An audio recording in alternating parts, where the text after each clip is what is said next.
night my father announced he was selling my software at Thanksgiving dinner, my mother was passing the cranberry sauce. That detail has always stuck with me. The cranberry sauce in the white ceramic boat my grandmother brought over from Halifax, and my mother's hand so steady as she held it out to my aunt, while my father said those words like he was reading from a grocery list. Like it was nothing. Like I was nothing. "We've had an offer," he said, and I remember looking up from my plate because the phrasing was strange. We've. My father never said we when he meant the family. He said we when he meant himself. Someone's interested in buying Petra's little app. The medical imaging one, good money. In not a farmhouse, the Cleves had settled in the cottage. Petra is me. That's what he called my 2 years of work, my little app. I put down my fork. My hands were completely calm, which surprised me even then. My cousin across the table caught my eye and looked away quickly, the way people do when they can't help you and know it. My father's name is Warren. He is 63 years old, a semi-retired civil engineer who built a successful consulting firm and never let any of us forget it. He is the kind of man who believes that proximity to a thing is the same as ownership of it. He drove me to university. He paid for 1 year of my tuition before I got the research grant. He let me use the spare room in their Oakville house for 3 months when my laptop crashed and I needed a stable place to work. In his accounting, that made my software his. I have spent a lot of time since then trying to understand how someone arrives at that logic. I think I finally do. It's not malice, not exactly. It's something more suffocating than malice. It's the deep, unquestioned belief that children, daughters specifically, are extensions of their parents, not people with their own interior lives and ambitions and legal rights, but satellites that orbit the parent sun and whose light therefore belongs to the sun. But I'm getting ahead of myself. Let me tell you who I was before that dinner, because it matters.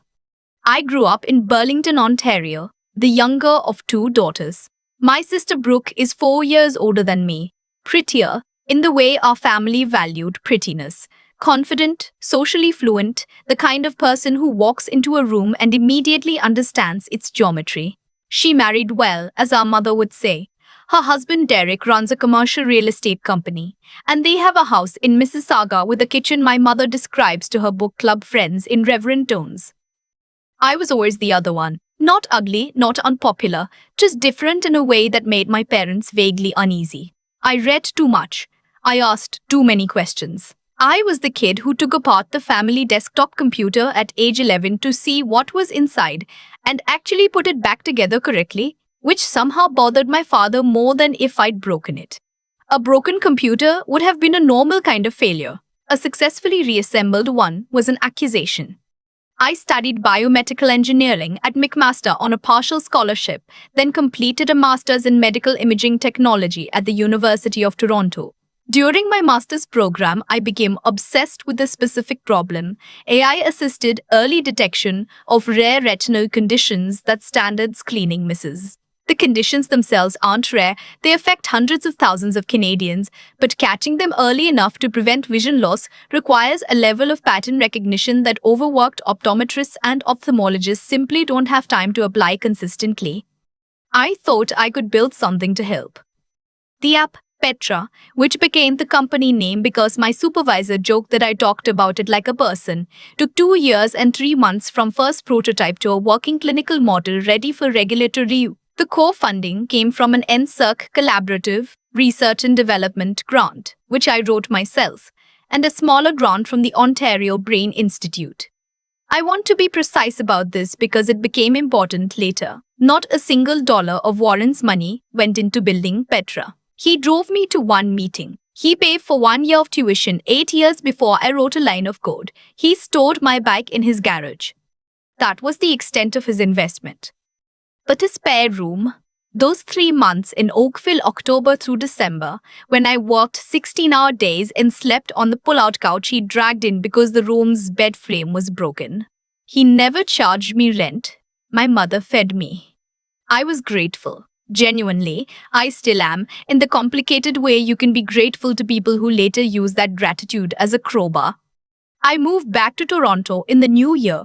I signed a lease on a 2-bedroom in Leslieville with a roommate, kept working, submitted the regulatory paperwork to Health Canada, and waited.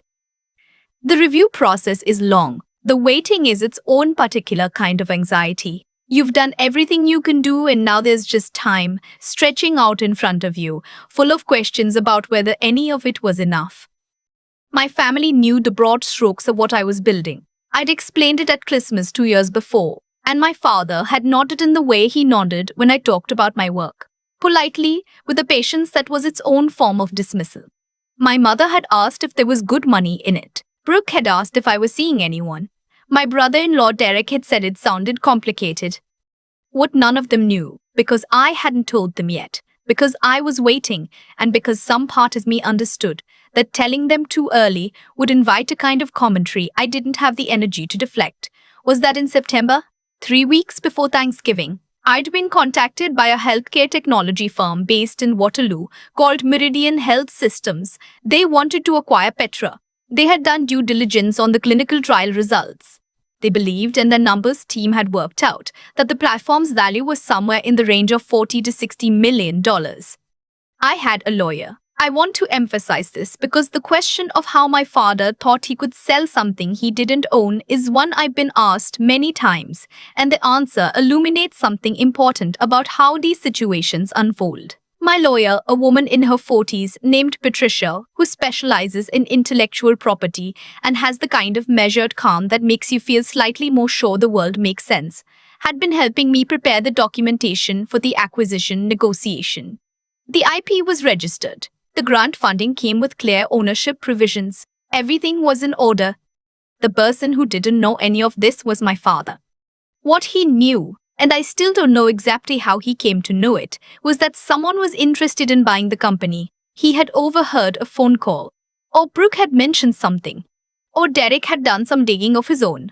Derek, who understood numbers and saw in Petra something my parents were only just beginning to dimly perceive. I found out later that Derek had actually called a contact at a tech law firm in downtown Toronto to ask some exploratory questions. My brother-in-law, operating on the assumption that anything in the family was potentially up for negotiation, had decided to do some research of his own. I think about that sometimes. The parallel investigation happening without my knowledge, while I was working with Patricia, drafting term sheets, preparing for a transition I'd been working toward for 3 years. Thanksgiving was at my parents' house in Burlington, the house I grew up in, the house with the wide front porch and the oak tree my father planted the year I was born. We do it properly.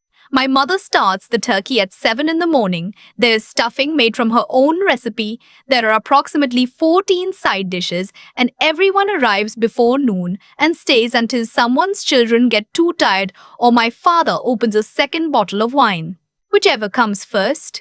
It's a good tradition. I loved it, up until that specific Thanksgiving. I had driven out from Toronto by myself that morning, listening to a podcast about coral reef ecology, trying to quiet my mind. Patricia had sent me a document to review the night before, and I'd read it twice without absorbing any of it, which was unlike me. I was nervous about the acquisition. Not later, over the phone, Dave had later assessed Sarah. Bentley for overdrinks the shape of your life, that you can feel the weight of even before they fully arrive. I parked in the driveway behind Brooke's SUV. My niece and nephew were already in the backyard with my father, who was doing a creditable impression of a man who enjoys throwing a football. I hugged my mother in the kitchen, where the windows were steamed and the smell of sage and butter was thick enough to be its own kind of hug.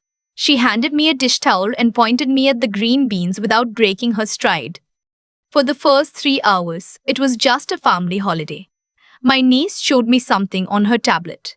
My nephew recounted in considerable detail a hockey practice I had not attended. Brooke and I stood together at the kitchen counter for a few minutes, talking about nothing important, and it was easy and familiar in a way that made me feel, briefly, like I was 12 years old and everything was still uncomplicated.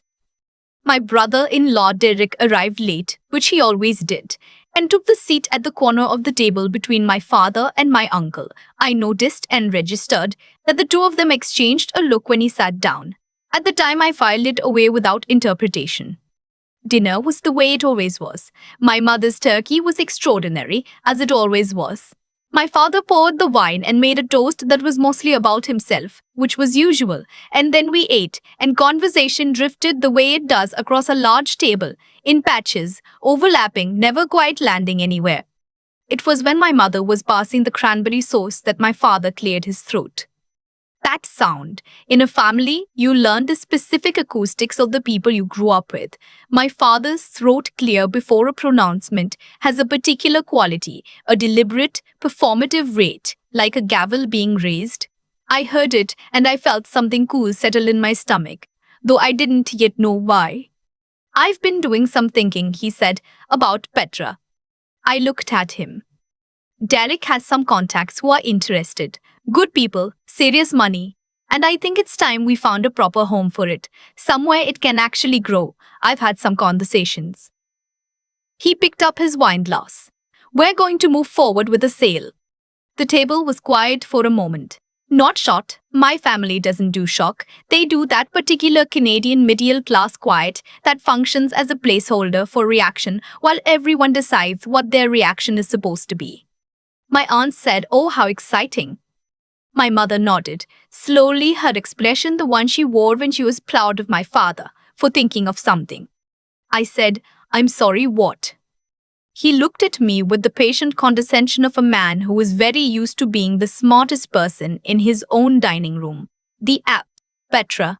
Derek has a connection at a firm in Markham. They do healthcare tech acquisitions. We've had some preliminary discussions. Without me, I said. You've always been more of the technical side, sweetheart. Let the business end be handled by people who. It's my company, I said. Not loudly.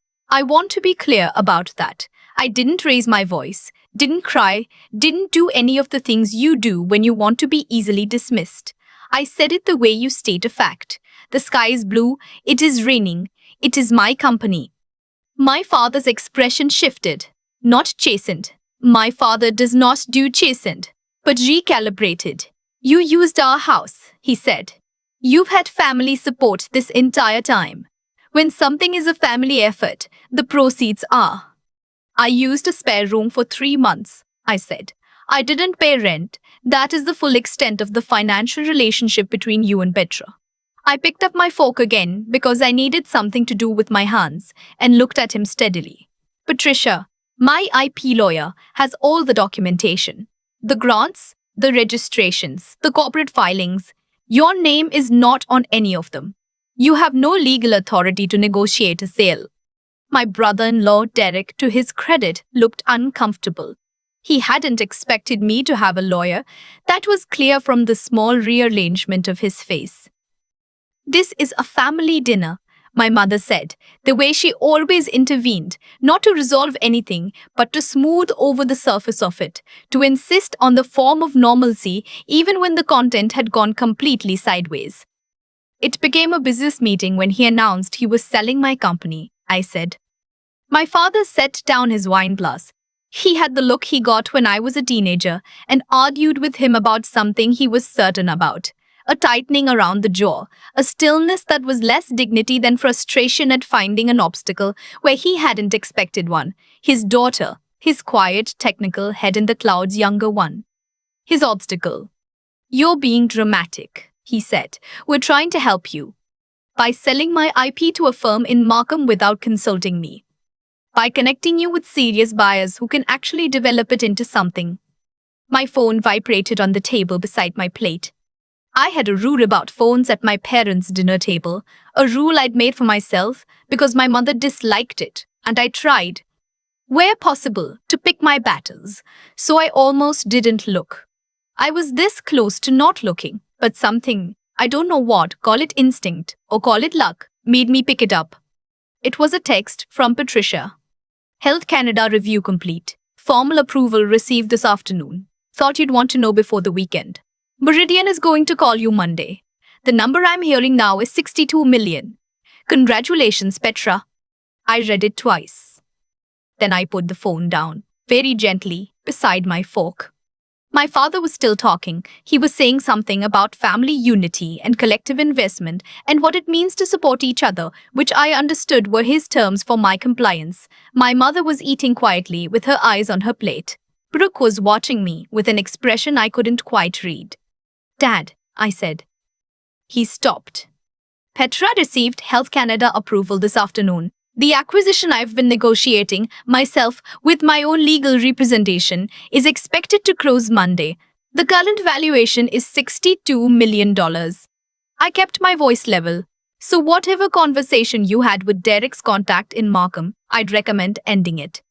Because any sale of this company goes through me, and only me, and any attempt to claim otherwise is going to involve lawyers in a way that none of us want." The table was very quiet. My uncle put down his fork. My aunt pressed her lips together. Derek looked at his plate with the focused attention of a man who very much wished he was somewhere else. My mother's hands went still around her wine glass. My father looked at me for a long moment. I think in that moment he was trying to locate the daughter he understood, the one who was clever but manageable, the one who got absorbed in her projects and needed guidance from people with more practical experience, the one who said thank you for the spare room and understood that gratitude had an ongoing cost. He couldn't find her because she wasn't there. $62 million, Brooke said quietly, not quite to anyone. "Yes," I said. The rest of the dinner was polite in the careful, deliberate way of a room where everyone is performing normalcy to avoid having to address what just happened. My mother refreshed the turkey platter. My uncle talked about the leaves. My niece asked for more mashed potatoes. My father ate with the focused quiet of a man who was recalculating something very large in his head. I stayed for dessert because leaving immediately would have felt like theater, and I was too tired for theater.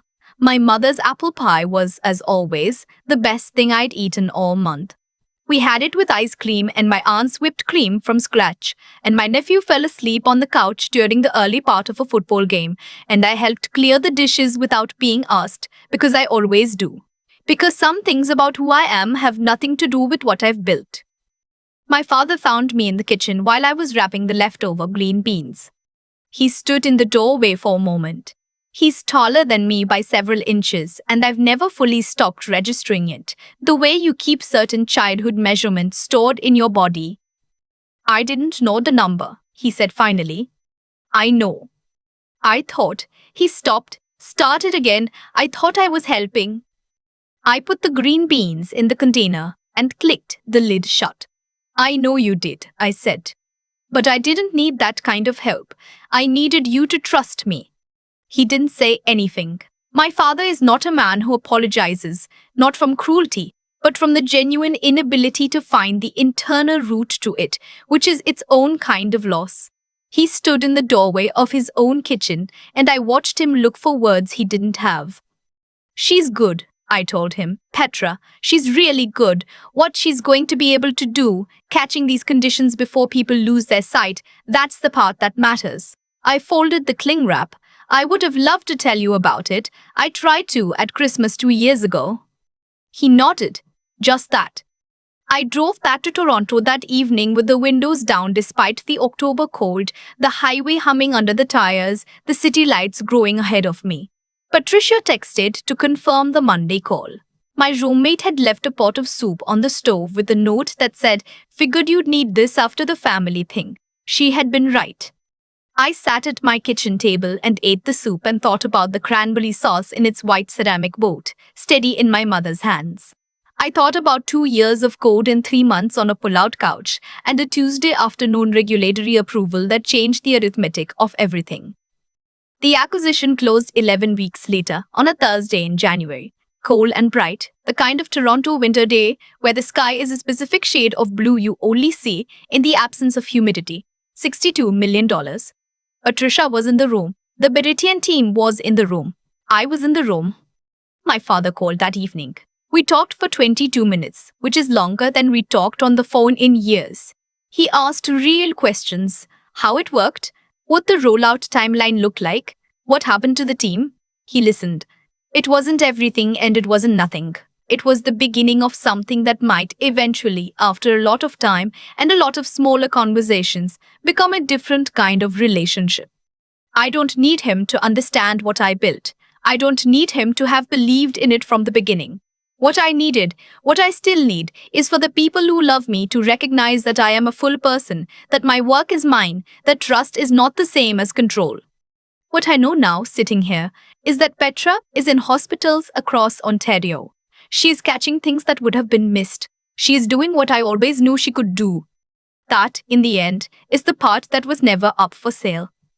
What I keep coming back to, even now, is the cranberry sauce. My mother's hands, completely steady, passing it across the table while my father announced he was selling something that wasn't his to sell. There's something in that image that tells you everything about how these dynamics work. The way ordinary moments hold extraordinary things. The way the people who should know you best can sit across from you for decades and still not see you clearly. I don't think my father is a bad person. I've had a long time to sit with that, and I believe it. What he is, what he was, at least in that season of his life, is someone who confused proximity with ownership and love with control. He was present for parts of my journey, and in his mind, presence entitled him to a share of the destination. That's a failure of something I'd call basic fairness, the kind that has nothing to do with law or contracts, just a fundamental respect for where one person's effort ends and another's begins. What I know about cause and effect, about the way things actually unfold in a life, is this. Outcomes are rarely accidents. Petra existed because of choices I made quietly, consistently, over years, choosing the harder problem, choosing to keep going when the regulatory paperwork felt endless, choosing to protect what I'd built, even when protecting it meant hiring a lawyer instead of taking a vacation. Those choices were mine. The outcome was connected to them directly, like a thread pulled taut. My father walking into that thread and announcing it was his didn't change where it led.